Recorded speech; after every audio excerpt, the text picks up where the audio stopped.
Hey, good morning, everyone. Glenn Calloway from the basement. Hope everyone is having a nice day. It is Wednesday morning. Today, I would thought about a topic I have never discussed before: jam bands. I don't know how many people are interested, but I sure am. Um, the jam band phenomenon. Really, I think it got its beginnings in San Francisco in the '60s with the Grateful Dead uh, doing their long extended jams, especially when they kind of got it rolling at the acid test parties, and then when they came up with Dark Star and just carried on across the other side of the country. Around 1969, 70, you got the Allman Brothers. Pretty much doing the same thing in a more blues, jazz based thing. Long extended jams with Dickie and Dwayne, and that really caught on. From there, I mean, you had bands like the Outlaws, who had their first album had a song called High Tide and Green Grass.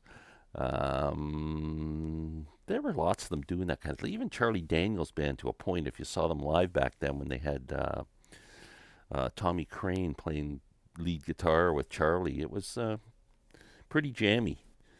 Um, from there, I think it really took off in the late 80s, early 90s. That was when, I mean, if you want to, you can talk about other bands, like let's say on the bluegrass side, Newgrass Revival, maybe kind of thrown into that thing, which inspired a lot of people.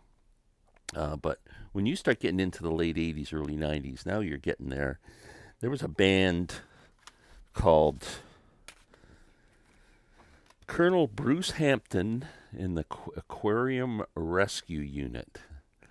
I happened to see these guys.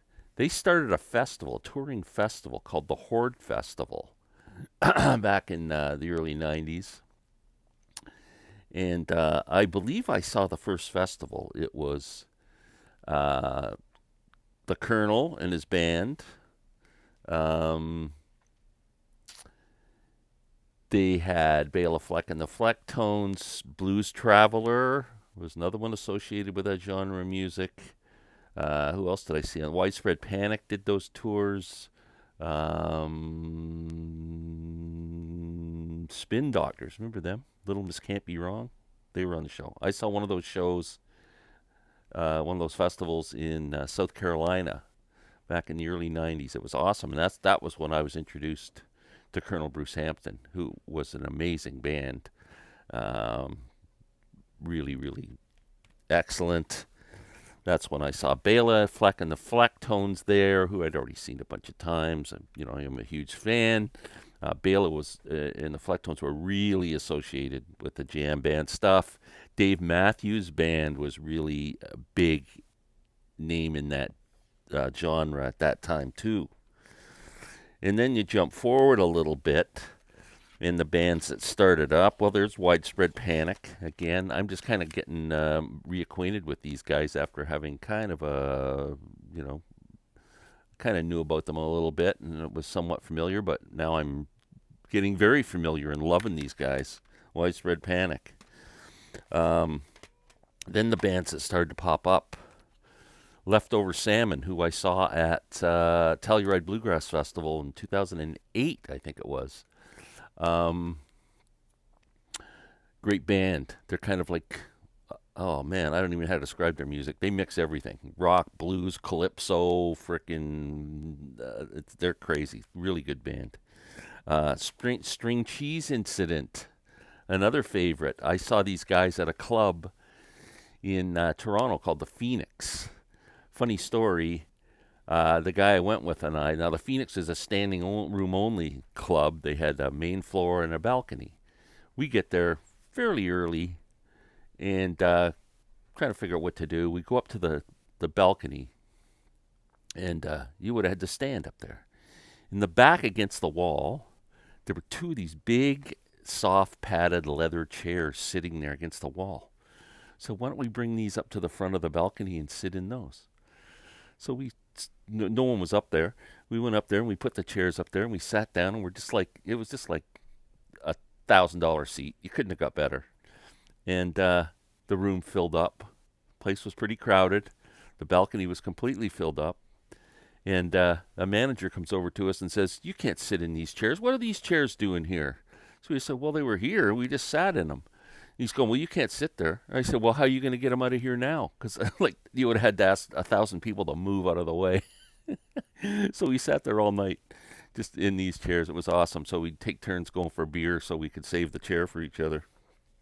Very cool. Anyway, you got to be inventive when you go to concerts. Yeah, string cheese incident, leftover salmon. Another band I'm a big fan of, and I know my buddy Alex at Beer and Vinyl is the only other guy I've heard talk about this band. Humre McGee from Chicago, Illinois. This is a live album called Live at the Murat. Indianapolis, Indiana, April 6th and 7th, 2007. This is a great record, man. It's just really just great playing, like piano, guitar. These guys are really cool. Very cool. Very melodic and really good. How about the Derek Trucks Band? Came out of the Allman Brothers. Derek Trucks Band, definitely. Now, what's morphed into Tedeschi Trucks Band. Here's Tedeschi Trucks Band playing at the Locken Festival with Trey Anastasia. Now, who's Trey Anastasia? Fish. They might be the poster child for jam bands. And I don't own a Fish album. If anybody's got any good recommendations, because I've listened to a couple of their studio albums, I don't really dig them. If there's a good live Fish album out there that I should get, please let me know. There we go. And last but not least, the newest member of the jam band scene. Yes, my current man crush, Billy Strings. Talk about a jammy album, the Live Volume 1. Man, there's songs on here that are 18 minutes long, like 2 or 3 of them. Frickin' amazing. Amazing. I got to tell you, so I think a lot of people don't. Maybe I should have said this at the start of the video, but I wanted to say when I was young in '64, I was 11 years old, and the Beatles were coming on board, and I was listening to Top 40 radio and everything. Of course, I was just listening to the hits of the day and pop music and all that stuff. But at some point, the music grabbed me before the lyrics grabbed me. Now, there are certain types of artists. If you go back to early Dylan albums, of course the lyrics are important. Blowing in the Wind, Times They Are Changing, Hard Rain's Gonna Fall. What would those songs be without the lyrics? So there are exceptions, especially in the folk music scene. Maybe artists like Jackson Browne, who's so wordy and so beautiful. Paul Simon, people like that. Although Paul's rhythms are really cool. So there are certain artists this doesn't hold true to, but generally speaking, my ears gravitate to the music before the lyrics. I don't care if a guy's saying la la la la la la la over and over again. If they are playing something inspiring on their instruments, that's what attracts me. I always loved the long tracks on albums. You think of when an album like, say, Light My Fire came on, it was on the radio, they had the shortened version, and then you get the album, you get the extended version. I want the extended versions. That's it. And I think a lot of that really took hold 68, 69, 70 with the advent of underground radio, where you got all the deep cuts and no hits. I think it really changed me.